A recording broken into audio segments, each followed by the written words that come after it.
Ladies and gentlemen, welcome to Marvel Plus, the podcast devoted to all things MCU. My name is Brett Scott. I am your host, and this is the show.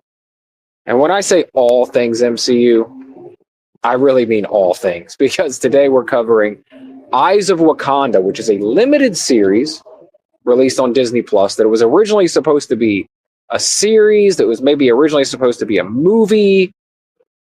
Now it's an animated 4-part series. I don't know how many people have watched this. I will say that I wasn't super excited for it. I didn't have any high hopes for it. And overall, it was okay. I don't think it was a necessary series.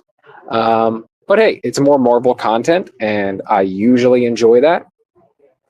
So I'm going to go through it today, but we're not going to do an episode for an episode, okay? I'm not going to do 4 different episodes for Eyes of Wakanda. They're very short, 30-minute or less episodes, and they're not continuing stories. Well, not really. It's kind of an anthology that loosely connect, you know. But yeah, so I'm just going to go through and talk about each episode a little bit today and kind of what I thought of it, you know, high points, low points, what have you, what I thought of the characters, and that's what we're going to do. That's how we're going to cover Eyes of Wakanda. And you guys can let me know if you don't like this format, if you'd rather me have done episode by episode like I do with every other series. I'm probably willing to do that sort of thing with future projects. But it was just, I watched this thing the day it came out. Okay, not like I said because I was super excited about it, but because it was a short, fast watch.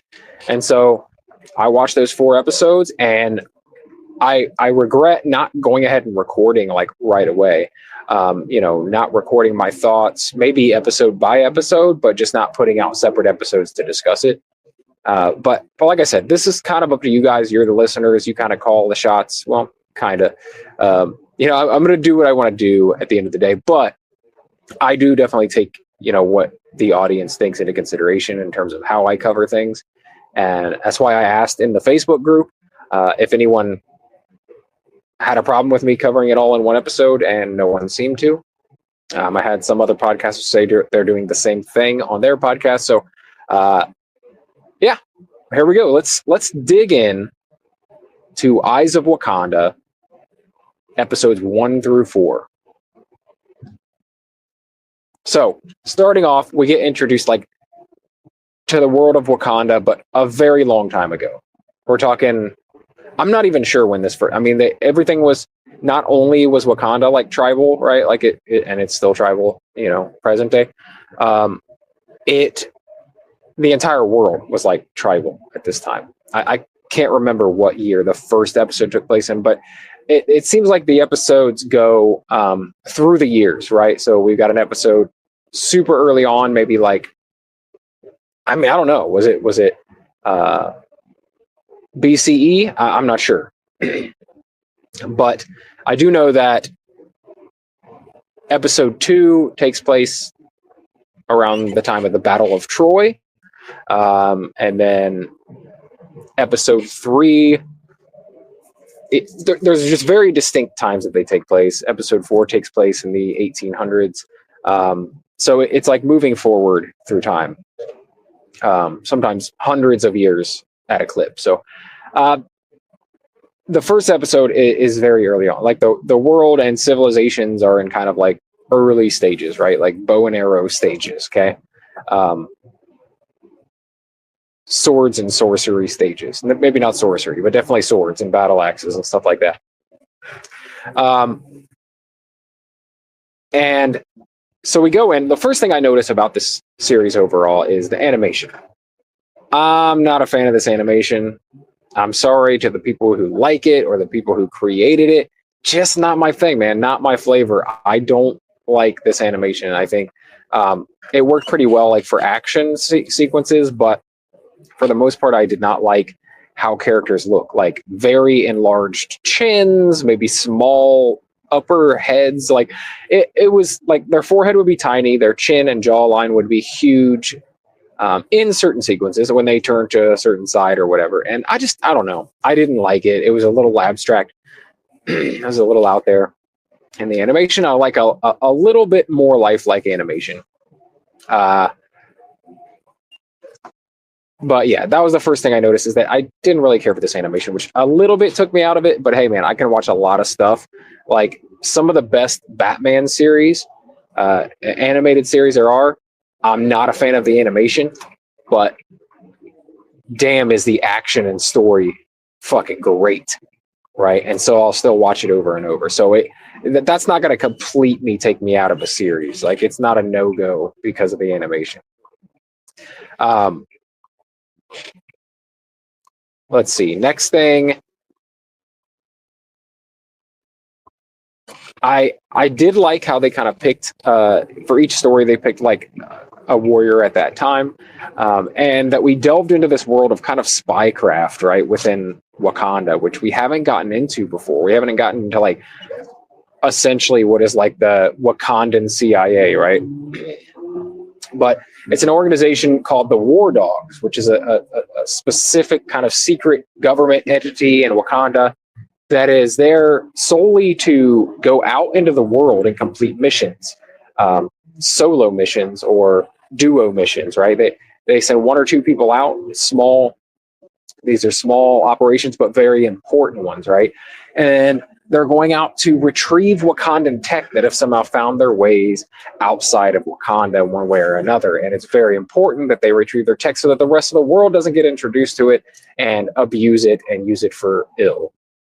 And so that's kind of the whole setup for this. We're following war dogs in different eras throughout the centuries.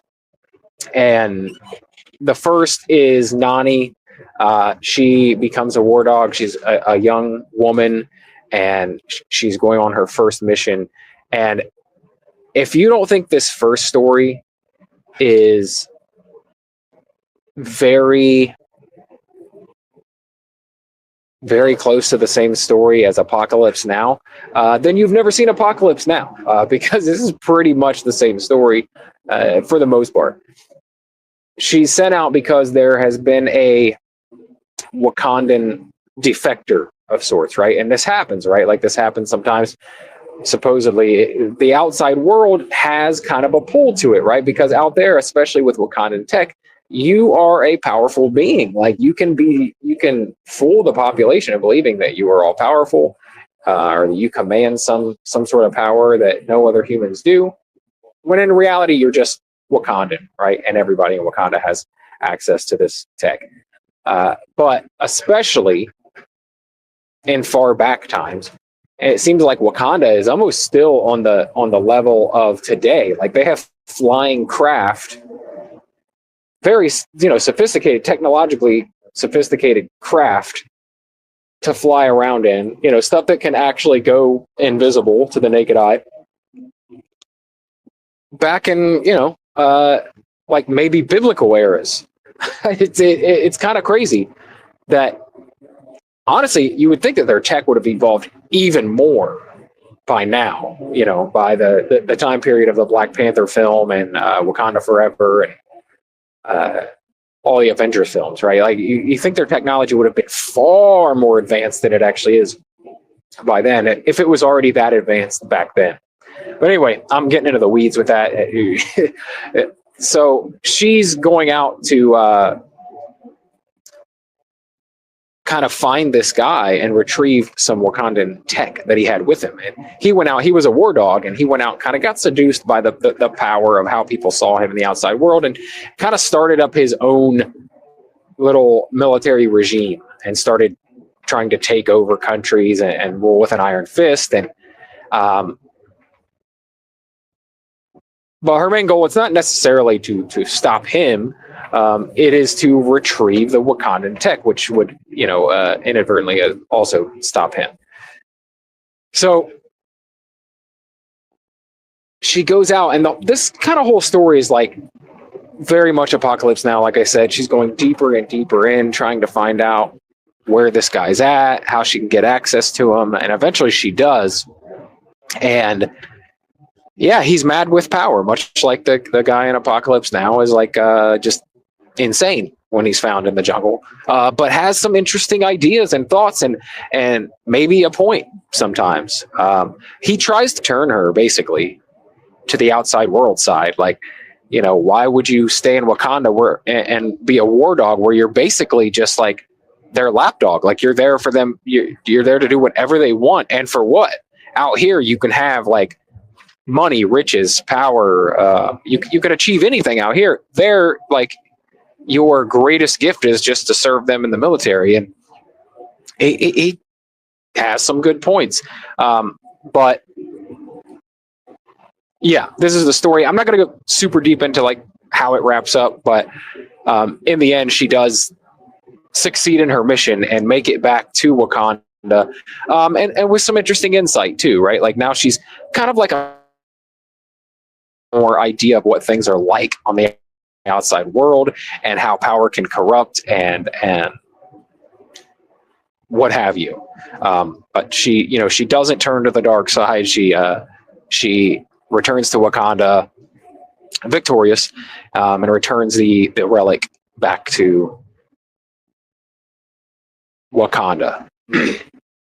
Now, episode 2 is probably my favorite. Episode 2 takes place in and around the Battle of Troy. If you don't know what the Battle of Troy, the story, I would say my first introduction to like really going deep into the Battle of Troy and like Achilles and Hector and Agamemnon and that whole story, which may or may not have actually happened and actually happened the way it did, if it did happen.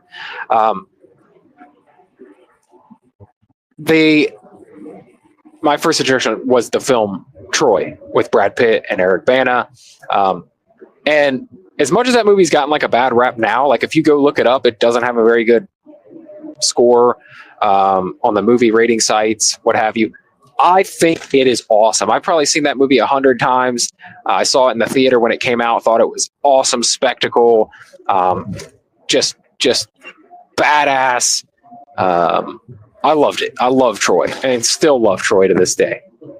One of my favorite kind of like movies covering that era of fighting, whether it be like Spartans, 300, like I love Troy. I think it's one of the best ones. And so anyway, it was cool to see the Battle of Troy and Achilles and Hector and all these characters from a different perspective, right? Now we got a perspective of a Wakandan who has kind of joined the reeks of the Greeks who are seizing Troy or attempting to seize Troy. And that's where we start the story out, is like we are informed that he's been embedded with the military for a while with Myrmidon or Myrmidon, whatever Achilles' group of like elite warriors is called.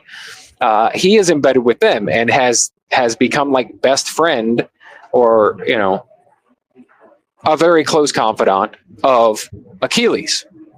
And so they have a very close friendship. He's been with them for like 8 years or something, right? So he's got to prove like he's loyal, and he's been out in the field forever. I mean, 8 years embedded in a military or at any time you could die. They're going into battle all the time. Easily, the Wakandan that was there could have been killed. And it's not like it's a secret. Like, everyone knows he's from somewhere else. They just don't really know about Wakanda and what it really is and what have you. But he has pledged his loyalty to Greece and has been fighting alongside Achilles for the past 8 years. And damn, that's a long time to be undercover. And so Achilles trusts him with his life. In fact, other people question his loyalty and think maybe he's an infiltrator or a spy or something like that. And he kind of is, right? Like, but he is still going to battle and helping them win battles and being someone that Achilles can trust, but not really, because his entire aim really is just to get to Troy and return the relic that they have in their possession back to Wakanda. Like, that's his only mission. Once he does that, he doesn't care if the battle's won or not. So we run into that issue when they use the Trojan horse to get inside, right? If you know the story of Troy, the Battle of Troy.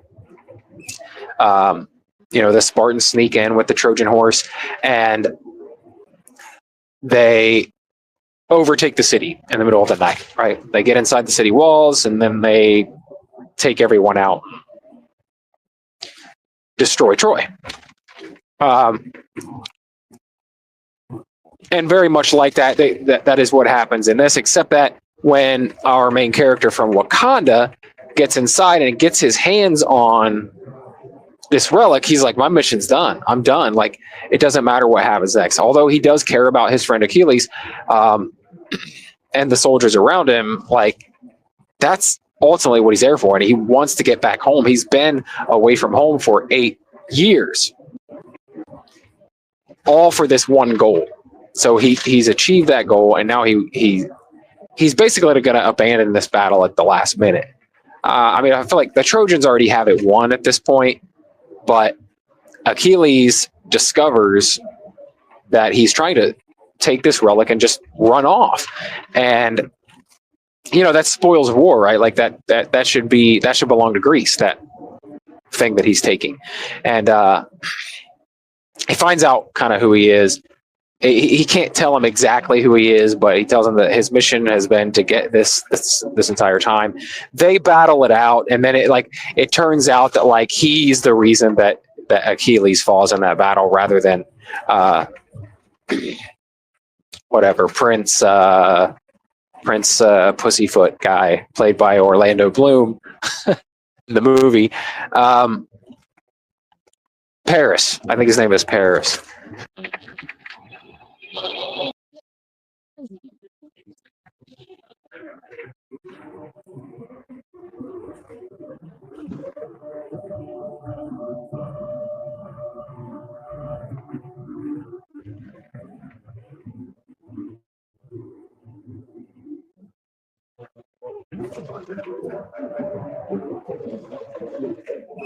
So he is the reason for the downfall of Achilles, not an Achilles heel, not Paris the Pussyfoot, but this gentleman from Wakanda. And he goes back with not only kind of battle scars from years of fighting, but also the mental scars of basically having to kill his friend and or being the reason his friend died. And yeah, it's a rough go. This shows, and this episode specifically, most of these episodes kind of remind me of something else that we've had in pop culture before, film before. This reminds me a lot of The Departed, with Leonardo DiCaprio going undercover for a long period of time, so much so that he kind of forgets who he is a little bit, and he's really embedded, and is going a little crazy, and so again, these characters are gaining perspective each time out about the outside world and what it's like out there, as compared to being part of Wakanda. Anyway, this episode 2 was one of my favorite episodes. Really enjoyed it, like I said, because of the Battle of Troy stuff and just the whole story, the whole twist on the story of the Battle of Troy, I thought was really, really cool. All right, so moving on to episode 3, which, give me a second, because for me it was not that memorable. I even watched it twice because I forgot kind of what happened when I watched it the first time. Episode 3 was my least favorite of these episodes, and not for any particular reason. Oh yes, I remember. The fighting and action sequences were pretty good, but I don't know. I'm sure a lot of people liked it because of the Iron Fist, or at least one Iron Fist from somewhere throughout history has a part in it. I did like that in part took place in China, kind of feudal China, like way back whenever it was. I don't remember the year that they said it took place. Maybe I don't know, but it was during one of the Chinese dynasties, right? And so I did like that aspect. Like we went to different parts of the world in each chapter of this story, and so in this one we're in China, and where this one is different is that the Wakandan war dog that is embedded here, he gets out pretty quickly. Like within the first 5 minutes of the episode, he steals the relic and gets out of there and is bringing it back to Wakanda. The big difference here is he's followed there by that era's Iron Fist. And so I think everyone saw the Iron Fist like mask or headband or whatever you want to call it in the trailer. It was like, oh, Iron Fist. Like, yeah, but not like Danny Rand Iron Fist. Like this is a much older iteration of Iron Fist. But the kind of martial arts aspect of the episode was pretty cool. I liked seeing that. Like I said, I like that it took place. Didn't take place in China, but the story started out there, and then what happens is he is followed back home. This stowaway character is in his craft that definitely shouldn't exist at this period of time, and she follows him back. And it turns out that she has a previous relationship with him. And he actually went off the radar for a few weeks. And that is because he like crashed in his ship or whatever. And she saved his life, nursed him back to health. And they started falling for each other. So basically they're like dating. He gets a chance to steal the relic, grabs it, dips, heads back to Wakanda. And not only is she pissed like you took the relic, this is something that's very important to our culture here, and we've had it for 1,000 years or whatever.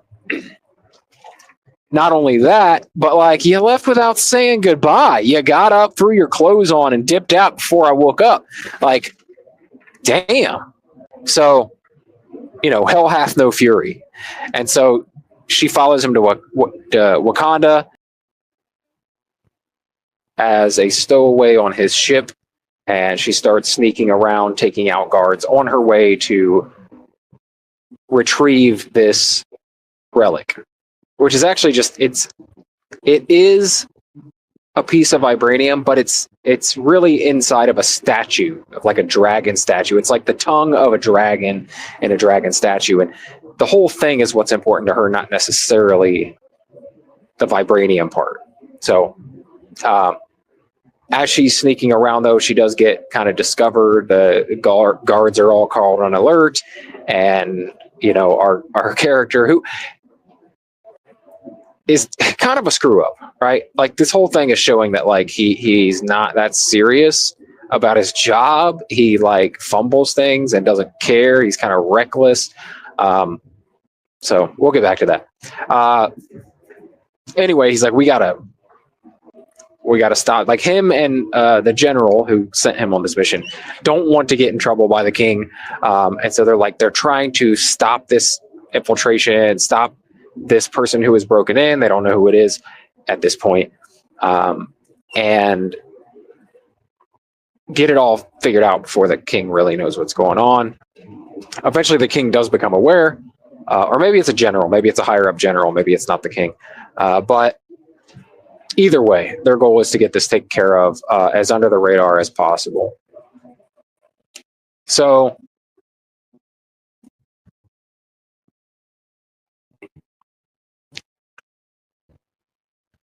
eventually they have the big showdown, right? Like he discovers her trying to get the relic right at the last minute. They fight over it. Some pretty cool action sequences, like I said, martial arts stuff. But all in all, they end up, hashing out their relationship stuff, and then he realizes how easy it would have been just to get the vibranium back and not steal the statue, when she kind of reaches inside, presses a button, and the tongue comes detached from the statue. So she's like, okay, I'll take my statue back. That's really what's important to us. And you can have your vibranium back, and that's it. And I think one of the big reasons I wasn't a huge fan of this story is kind of the main character and how he's like a screw up. And in the end, they convinced the king or the higher up, what have you, that it was all just a training exercise and there never was an infiltration. Like they snuck her back out and she went back to China. And I don't know. I just don't like that this dude just got away with it and he's still like a Wakandan hero to everyone. I don't know. That's just me. So this wasn't one of my favorite stories. Like I said, not my least favorite episode, and not that it was terrible. It just wasn't as good as the other ones. That's it. That's the fact. Is it just wasn't as good. But now we can get on to episode 4. Episode 4 is one that I liked very much. Episode 4 centers around a Wakandan prince who is kind of a tag along, a ride along with one of the war dogs, who's on a mission to get this artifact back. It's vibranium artifact back from, I guess, the British, maybe. And what's so cool about this story is how much it ties into our, current 616 MCU universe. The Wakandan, the Wakanda story we are familiar with, right? The Black Panther story we are familiar with. It turns out that the axe that they're trying to retrieve is the same one that Killmonger steals from the museum, kicking off that whole storyline and making the Wakandans aware that their kind of isolationism has not been a good thing necessarily, and that they needed to open themselves up a little bit to partnerships and being open to the outside world, sharing some of their tech, what have you, to better the world as a whole. And I just thought that was cool. And the way they're able to bring that all together and tell this story is that I should first say that this prince is really struggling with kind of like a need to matter. Like, he doesn't feel like he has a place, and that he will have a place in history. He wants to make a difference, and being like the third prince in line, it doesn't look like he'll ever be king of Wakanda. So he feels like he's going to be lost to history and not matter at all. And whether that's for accolades necessarily, or if it's just for just having a sense of purpose, isn't really kind of revealed until later. But that's his story. That's why he's tagging along. I don't know if he plans to become a war dog, and he's just apprenticing. But his job here is just to tag along and observe.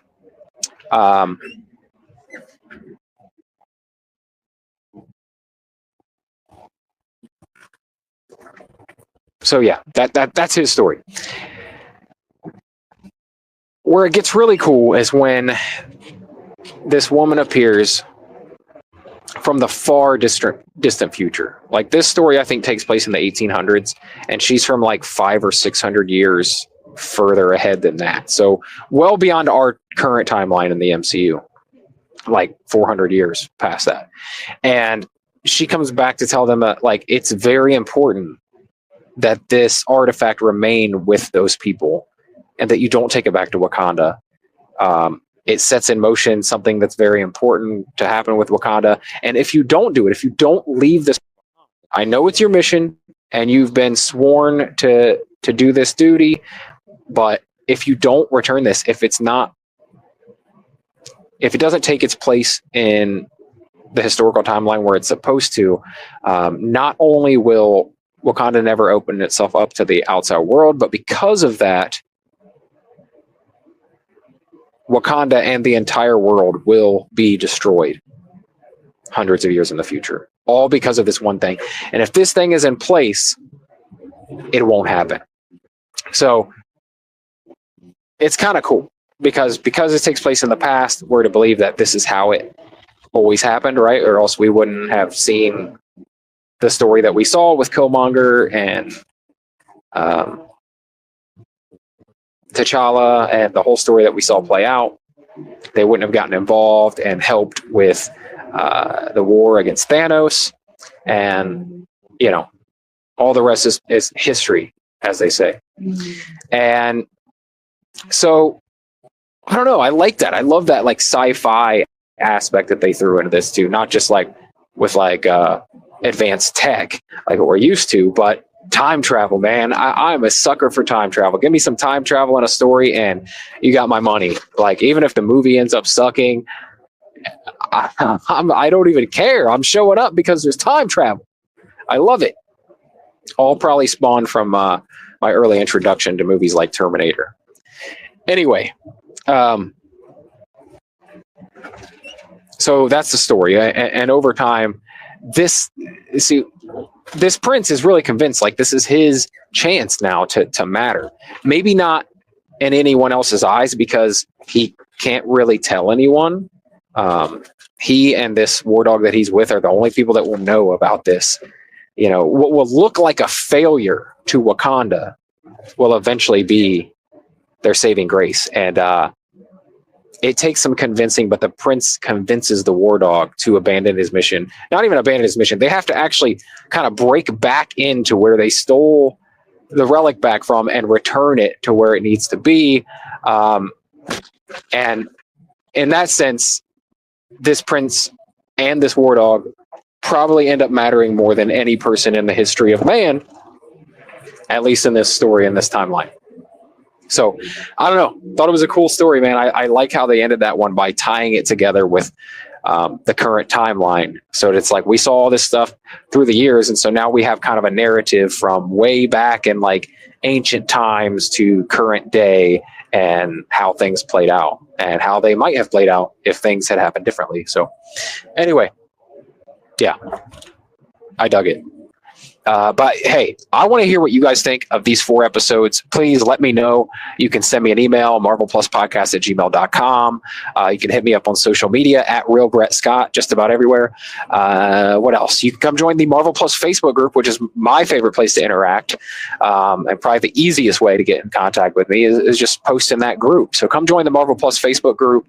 Just search Marvel Plus Podcast on Facebook and join that. Yeah, if you enjoyed this show, and any of my previous shows, please, like the show, share the show, subscribe to the show, keep listening. And one of the big things you can do is go rate and review the show. Like that will help will help me and this podcast to reach a larger audience. Just go rate and review it on Spotify, Apple Podcasts, basically anywhere you can. Anywhere you listen, anywhere maybe even you don't listen, but you just listen to the show. So go over on the other platform. Like, hey, I listen to it on Spotify. Well, hey, go on over to Apple Podcasts and leave a review there as well. If you leave a written review, I'll read it here on the podcast. It's always fun for me to do. But otherwise, I just like reading. I just like reading the stuff, like what you guys think of the episodes. And it does, like I said, really help the show to grow. And yeah. What else? Patreon, as always, if you're interested in kind of extra episodes, bonus episodes, or video versions of the podcast, you can go join the Patreon. It's just like $5 a month, I think. $1 a month for video episodes only, and then like $5 a month for the total package, anything extra that I put on there. So thank you to the Patreon subscribers that have already subscribed. I really do appreciate you. What else? Is that it? I think that's it. All right, guys. As I said, let me know. Let me know what you think of these episodes. Did you even watch it? Maybe you didn't even watch it. Maybe you didn't watch it and you're getting all the commentary just from me. What did you think of my take on the episodes? And all that stuff. Just share your thoughts. I like talking about it. Come join the Marvel Plus Facebook group. And yeah, that's going to do it for the episode, guys. Thank you so much for listening. As always, my name is Brett Scott, and this has been Marvel Plus.